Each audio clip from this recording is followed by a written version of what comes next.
Hola leteras y leteros, ¿qué tal estáis? Si has estado viendo nuestros vídeos o nos sigues en Instagram, ya sabrás un poquito sobre las novelas que estamos escribiendo. En mi caso se trata de un thriller, al que llamo cariñosamente Proyecto Canción 2.0. La cosa empezó siendo un libro de romántica al que quería darle un twist, y acabó de ir evolucionando y convirtiéndose en lo que es ahora. Sin embargo, por el camino cometí un buen puñado de errores y de hecho, cuando llevaba una buena parte de la obra escrita tuve que volver atrás y empezar de cero. De ahí el 2.0. ¿Sabéis cuál es el mayor error que cometí? Que no cuidé el ritmo. Y el ritmo en un thriller lo es todo. Es el alma, el corazón, la esencia, absolutamente todo. ¿Queréis saber qué más se necesita para escribir un buen thriller? Pues este es vuestro vídeo. Como ya sabéis, no tenemos un botón mágico que escriba nuestras historias por nosotros, pero sí que podéis darle al botón de suscribiros y activar la campanita para que YouTube os avise cada vez que subamos vídeos.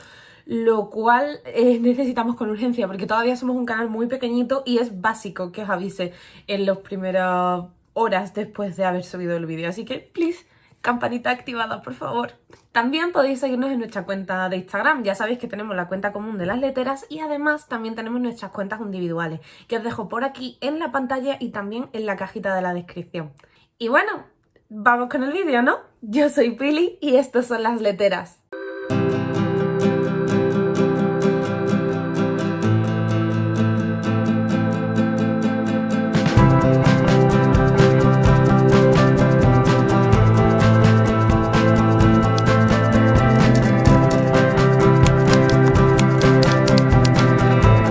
Por cierto, sí, estoy medio resfriada, ¿vale? No es COVID ni ninguna de estas paranoias, entonces tengo esta cara de ojos llorosos y estoy todo el rato...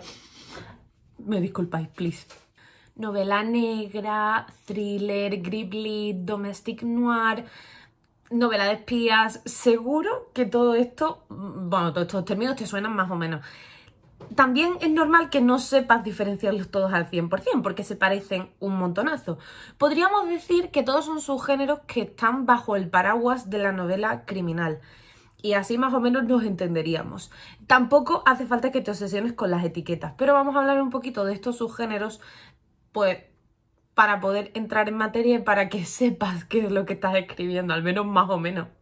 Hoy en día es normal que las novelas sean quimeras con un poquito de allí y un poquito de allá.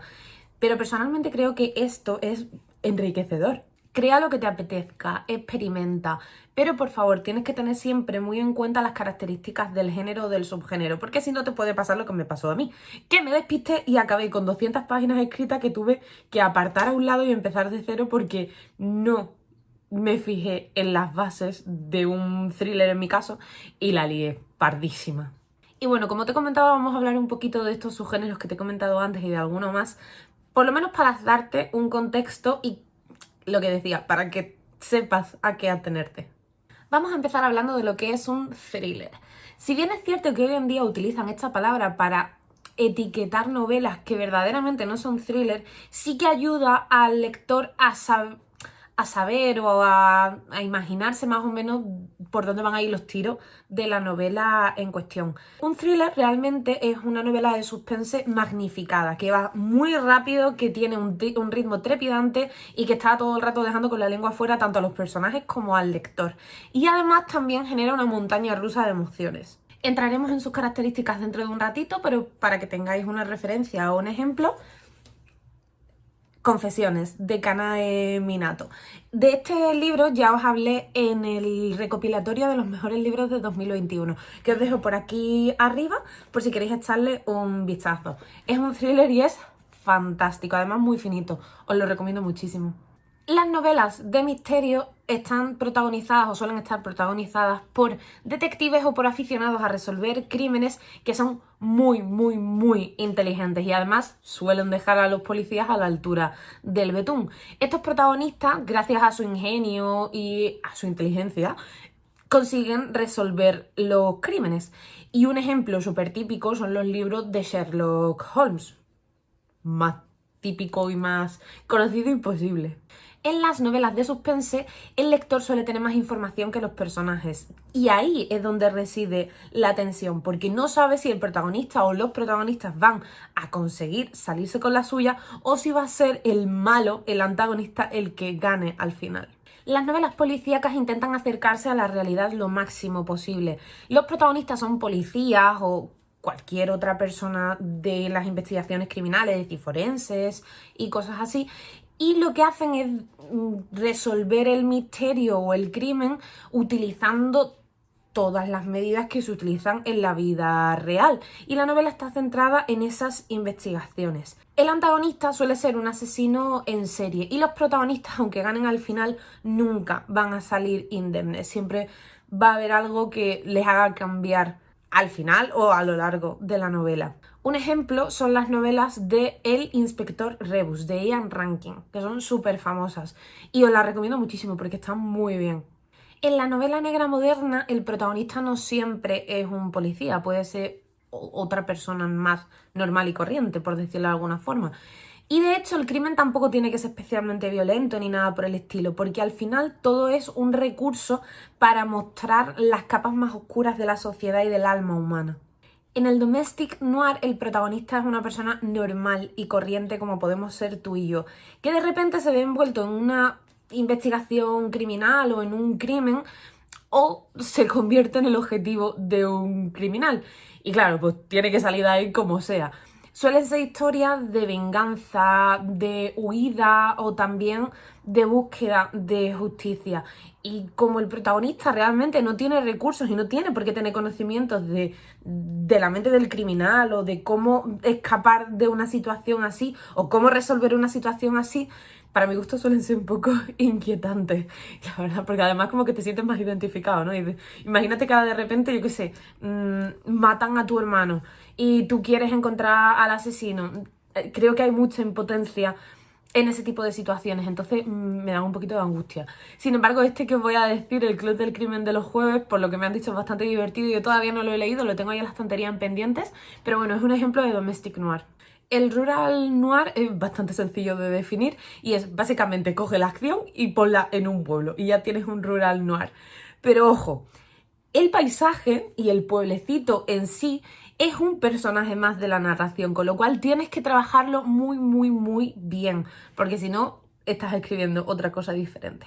Además, los pueblecitos y la gente de los pueblecitos suele tener unas características, bueno, particulares, vamos a decirlo de alguna forma, porque la vida suele ser distinta en esos entornos tan chiquititos en los que todo el mundo se conoce. Es diferente. Entonces, si sabes plasmar bien esa sensación, te aseguro que al lector lo vas a llevar al pueblecito que sea, pero vamos, fijo, fijo, fijo. En este caso, un ejemplo que se me viene a la cabeza y que me gustó bastante el libro es Escrito en el agua, de Paula Hawkins, que me parece que salió el año pasado o salió hace poco. Puedo equivocarme,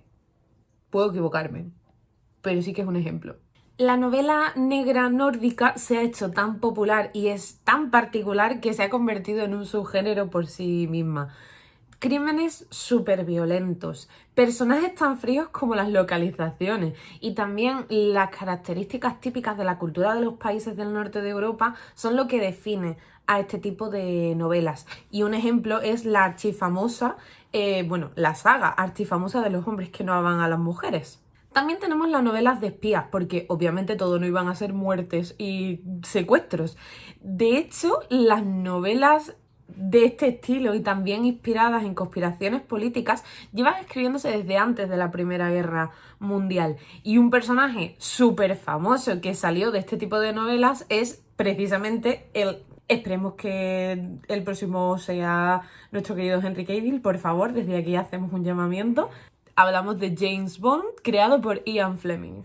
También existe el True Crime, que, como su nombre indica, está basado en hechos reales o cuenta la historia de un crimen o de un secuestro, de lo que sea, real. Esto está súper de moda ahora mismo en cualquier plataforma de series tipo Netflix, Amazon, tiene a cascoporro, pero también existen en formato libro por si queréis echarle un vistazo. Y por último quiero hablaros del Grip Lit. El Grip Lit merece un vídeo aparte y de hecho os prometo que lo traeré al canal haciendo también recomendaciones de Grip Lit, porque es que es una fantasía. De hecho, mi novela realmente, más que un thriller, o bueno, también es un thriller, es un Grip Lit. Esto significa un thriller también realmente escrito por y para mujeres. Por supuesto, la protagonista suele ser una mujer y no quiero entrar mucho en las características porque ya os he comentado que quiero hacer un vídeo al respecto, pero sí tenéis que saber que está a caballo entre el thriller y la romántica, porque en los Grip Lit suele haber romance, pero es un romance turbulento, oscuro, chungo, dramático, y como yo vivo por y para el drama, ¿cómo no iba a escribir un Grip Lit? Por favor. Por cierto, un ejemplo muy representativo de Grip Lit es La chica del tren, también de Paula Hawkins, que si no la habéis leído todavía, os lo recomiendo. Está mucho mejor el libro que la película. Bueno chicos, ahora que hemos repasado los principales subgéneros de la novela criminal, vamos con las características para escribir un buen thriller, aunque realmente podéis aplicarlo a cualquiera de estos subgéneros, porque todos se parecen un montón, lo que decíamos antes. Vamos a ello. Primero tenemos el interrogante o el misterio que debe de ser desvelado. Este suele ser el principal objetivo del protagonista y puede ser tanto un asesinato como un secuestro, como una conspiración política, lo que os apetezca. Pero tiene que ser importante y urgente, lo suficiente como para que el personaje vaya todo el rato con la lengua afuera porque tiene que resolverlo ya. Segundo, tenemos el ritmo trepidante y la acción, mucha acción. En el thriller el ritmo que imponemos es muchísimo más rápido que en otros géneros. Aunque les deja algunos momentos de respiro a tus personajes, la tensión y la acción deben de ser continuas. No significa que tengas que ir de explosión en explosión, pero los thrillers son una consecución de acciones. Siempre tiene que estar pasando algo para que tengas al lector en vilo continuamente. Tramas secundarias, no te puedes olvidar de ellas, porque aunque tengas a tu protagonista, que es al que le van a pasar la mayor parte de las cosas, tienes que tener también una buena variedad o la suficiente variedad de personajes secundarios interesantes como para que puedas jugar con ellos. Cada uno tiene que tener su propia historia, sus intereses y también sus objetivos. Pero ojo, todos tienen que estar relacionados con la trama principal, aunque esta relación no se vea hasta el final, en el momento en el que todas las piezas encajen, pero tiene que estar ahí. Personajes naturales y creíbles. Vale, sí, esto es algo que es común a cualquier tipo de novela, pero tienes que tener en cuenta que en el thriller todo va muchísimo más rápido, entonces los personajes tienen que ser el doble de claros para que los lectores se identifiquen con ellos en la mitad de tiempo. Cabe señalar que en este tipo de novelas existen un montonazo de personajes cliché, desde el detective o el policía alcohólico, al viejo cascarrabia, la vecina o la periodista entrometida, etc. Si quieres utilizarlos, vale, pero dale un twist. Por ejemplo, el policía alcohólico. Es cierto, estadísticamente hablando, hay estudios sobre ello, que los policías tienden a tener más problemas de depresión, de abuso de sustancias en algunos casos, como el alcohol, etc. Sobre todo cuando están en primera línea continuamente o cuando tratan con materiales muy sensibles, por ejemplo los que tienen que ver con los niños. Entonces, un policía que tenga problemas con el alcohol es realista, sí, es realista, pero que eso no sea lo único que lo define. Un antagonista superior al protagonista. Por lo menos al principio de la novela, el antagonista tiene que ser mucho más inteligente y mucho más fuerte que el protagonista, porque si no lo descubrirían enseguida y entonces no tendría ningún sentido. O no sería un buen thriller. La construcción de tu antagonista tiene que estar muy cuidada, tienes que ir al detalle y tienes que ponerle especial atención. De hecho, es habitual encontrarse con antagonistas súper icónicos en los thrillers. Y por favor, dale una motivación, ¿vale? Que no sea simplemente malo, porque sí. Es que hasta los asesinos en serie tienen un por qué actúan así, independientemente de que sean malos porque algo no funciona en su cerebro, pero todos actúan por un motivo y eligen un tipo de víctima por una razón. Así que, por favor, motivitos, ¿vale? No hagamos las cosas gratuitas. El riesgo o la sensación de peligro constante. Esto es súper importante. Tiene que existir el riesgo de verdad de que el protagonista o muera o pierda aquello por lo que está luchando. Porque si no existe, el lector no va a entender la urgencia que tiene en resolver el interrogante. Y esto está íntimamente ligado a la construcción del antagonista, que era de lo que hablábamos antes. Porque cuanto más malo sea el antagonista y cuanto mejor construido esté, más riesgo va a tener el protagonista de perderlo todo. Los thrillers suelen jugar muchísimo con el sentido de la justicia de los personajes y con su moralidad. Hace unos años puede que fuera común o que estuviera más establecido que el protagonista era puramente bueno y el antagonista era puramente malo, pero esto hoy en día se ha desdibujado, lo cual hace, creo, las cosas bastante más interesantes. De hecho, también es muy típico ver a protagonistas que se acaban sumergiendo en el lado oscuro, por decirlo de alguna manera, para conseguir atrapar al antagonista. De hecho, se me ocurre un ejemplo, aunque no sea un libro. El personaje que hace Hugh Dancy en la serie Hannibal, es el pobre chaval, lo que hace es meterse en la mente de los criminales, de los asesinos en serie, para atraparlos. Pues algo así. Juega con las emociones. Los thrillers, además de ser una consecución de acciones frenéticas, también juegan mucho con las emociones del lector y de los personajes, claro. Tienes que generar emociones lo suficientemente fuertes como para que dejes al lector temblando, porque es que un thriller es un tira y afloja continuo entre la esperanza y la desesperanza, entre la angustia y el alivio, y eso tiene que verse reflejado en lo que escribas. Vamos, que los thrillers son una montaña rusa emocional y tienes que plasmarlo. Convierte a los cliffhangers en tus mejores amigos. Por si no sabes lo que es un cliffhanger, se trata básicamente de un recurso narrativo en el que dejas a tu protagonista en un momento de tensión extrema al acabar un capítulo, lo que hace que los lectores necesiten seguir leyendo más. Pues esto tienes que intentar hacerlo al final de todos los capítulos, ¿vale? Si en alguno no puedes, porque no te da para ello, pero intenta hacerlo en el 90% de los capítulos. Elige muy bien el punto de vista desde el que vas a contar la historia y el narrador, porque esto determina al 100% qué información vas a poder darle a los lectores y qué es lo que van a saber antes o en el mismo momento que los protagonistas. Por ejemplo, imagínate que lo quieres hacer en primera persona.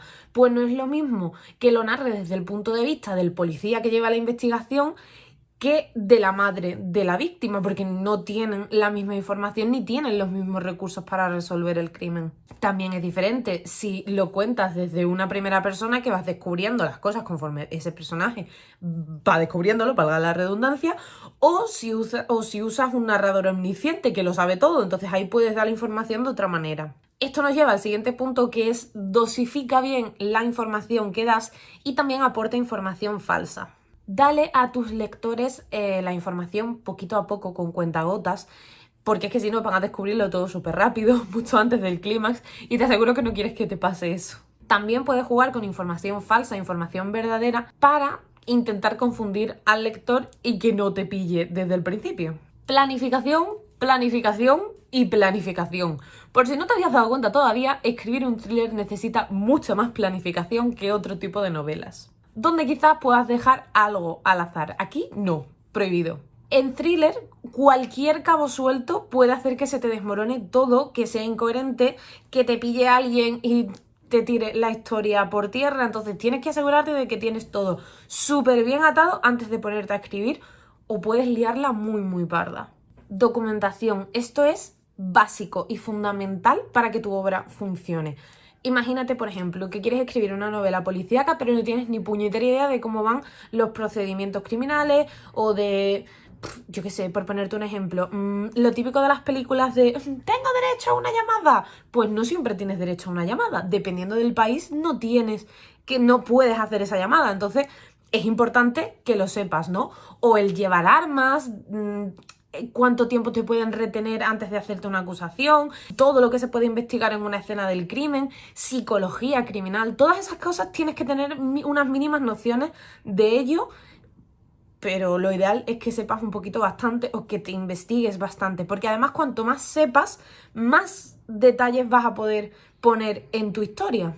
Por ejemplo, ¿sabías que se puede analizar hasta el polen encontrado en la ropa de la víctima para saber, en el caso de que hayan movido el cuerpo, para saber dónde estaba antes? ¿O sabías que si se encuentra un cuerpo enterrado en el campo, puedes estudiar los estratos de la tierra de alrededor para saber más o menos en qué año o en qué periodo se enterró el cuerpo? Por no hablar de que el tipo de arma utilizado en un asesinato dice muchísimo del autor, porque no es lo mismo que te acuchillen a que te ahoguen, a que te disparen con un arma, y eso también es importante a la hora de construir vuestro antagonista, por ejemplo. También está la firma de los asesinos, sobre todo de los asesinos en serie, que eso también es algo que tienes que tener en cuenta si estás creando uno. Todas esas cosas es información y documentación. Por último, pero no menos importante, lee lo que quieras escribir, porque te va a dar idea, vas a poder hacerte una idea de cómo se llevan ese tipo de narraciones, te va a venir bien, eso siempre. Y luego aparte, oye, que son libros muy interesantes. Yo, por ejemplo, además de leer policíacas, pero sobre todo Griplit y thriller, también me gusta muchísimo ver documentales sobre criminales y estudiar sobre psicología criminal. Me gusta, me apasiona, entonces le dedico bastante tiempo. Me tengo recorrido todos los canales de YouTube de asesinos que hablan de casos de asesinos en serie, de secuestros, de desapariciones, me los tengo vistos casi todos. Y bueno, leteras y leteros, esto ha sido todo por hoy, pero antes de soltaros quiero deciros 3 cositas más así muy rápido, velos. Lo primero está relacionado con el momento en el que mandáis vuestro manuscrito a una editorial. Si estás escribiendo un thriller o similar y no tienes muy claro del todo en qué perfil encaja tu obra, lo que puedes hacer es en el email al que le mandes a la editorial nombrar algunas obras que se parezcan a la tuya, en trama o en cómo se desarrollan los acontecimientos, etc. Si además estas obras están en el catálogo de esa editorial, muchísimo mejor. Lo segundo es que el thriller está de moda y muchísimo, y el Griplit todavía más. Esto no significa que, es un género que sobre todo leen personas más adultas o que le gusta un tipo de libro más adulto, pero esto no significa que no puedas hacer thriller juvenil. Por ejemplo, Esta mentira te matará, Alguien está mintiendo, Asesinato para principiantes. Estos son algunos ejemplos de thrillers juveniles que han tenido mucho éxito. Y luego por último, y ya de verdad por último, en serio, no cerréis puertas. Si queréis experimentar con el thriller, pero a lo mejor vosotros siempre habéis escrito, yo qué sé, fantasía, intentad fusionar ambos géneros. Está genial y además estoy segura de que pueden salir cosas chulísimas de ahí. Y sí, no os voy a mentir, el thriller es súper complejo de escribir, es difícil por toda la planificación que conlleva, incluso a veces puede ser un poco frustrante, pero merece la pena si os gusta el género o si queréis testar vuestros límites, os animo de verdad a escribir un thriller. Muchas gracias por haber llegado hasta aquí, espero que os haya gustado de verdad el vídeo y que si es así, pues que me dejéis un buen like y un comentario aquí abajito, pues con lo que os apetezca, o haciéndome alguna pregunta sobre el vídeo, o recomendaciones, si estáis escribiendo un thriller, pues contadme qué tal lo lleváis, si estáis siguiendo estas recomendaciones o hay alguna que se os ha pasado, lo que queráis. Recordad que tenemos nuestra cuenta de Instagram de Las Leteras y también nuestras cuentas individuales, que podéis seguirnos por allí. Y también, por favor, suscríbete y activa la campanita para que YouTube os avise cada vez que subamos un nuevo vídeo. Y bueno, leteras y leteros, sin más, me despido. ¡Chao!